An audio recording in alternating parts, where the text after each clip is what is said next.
used on land and in the air through America's history. Oh, yes. So Sky Captain Ashley Williams is live in Vacaville with all the details on Museum Store. Oh, look at you all busy. Now you're in Vacaville. Oh. I'm in Vacaville. We've been all over this morning, but Tina and Jordan, when was the last time you did a live shot with the P-51 Mustang behind you? Oh, just go ahead. I'm waiting. Never. Wow, never.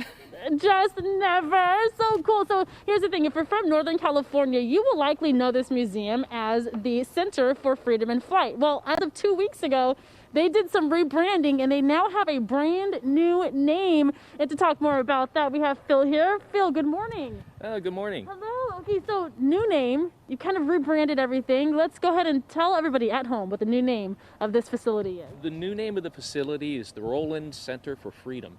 Basically, what we're looking at is teaching not only young children but adults the freedom that we have here in America, what it costs for us to get it, what it costs for us to keep it, and what the future of this country and freedom is going to be. And why the decision to rename?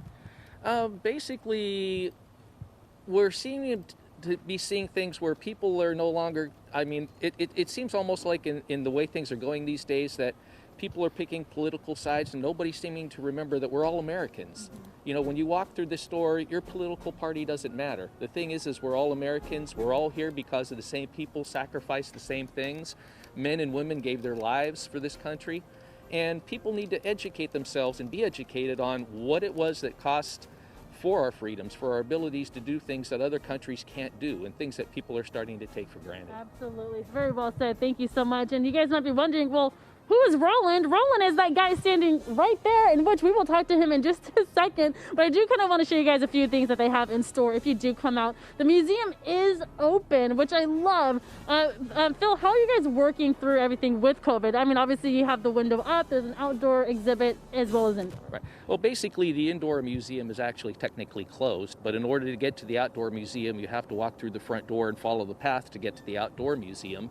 The door here, the main door is open, so from outside you can see inside the museum without having to go in and look at it.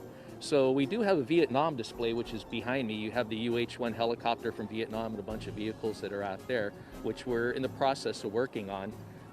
We're always looking for volunteers and help too, so we've got a lot of stuff going on with this growth that we have going.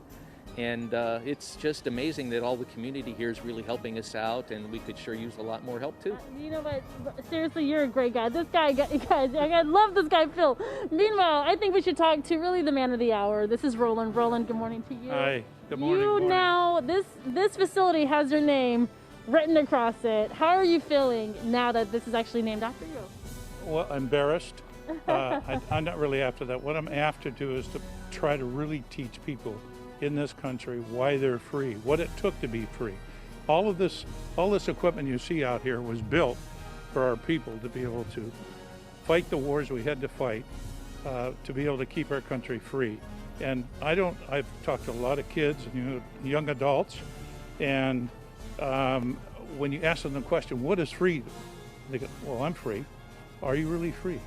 How did it happen? What caused it? So our goal here is to teach young folks as they come through all the different important words: freedom, patriotism, what it's all about. Got it. Wow, such an incredible group of people here at this museum. Thank you so much, everybody. Steve, back up for me. Just keep backing up. Tina and Jordan, I'm going to give you a quick perspective as we wrap it up. As you're standing outside, what it's going to actually look like inside. Again, the indoor museum is closed, but you can physically walk through to get outside. And once you're outside, this is what you kind of get a chance to see. And it's wide open, so bring the kids out, have a good time, learn something new. All right. It's wonderful. A great place to visit. That's in Vacaville. Thank you, Ashley.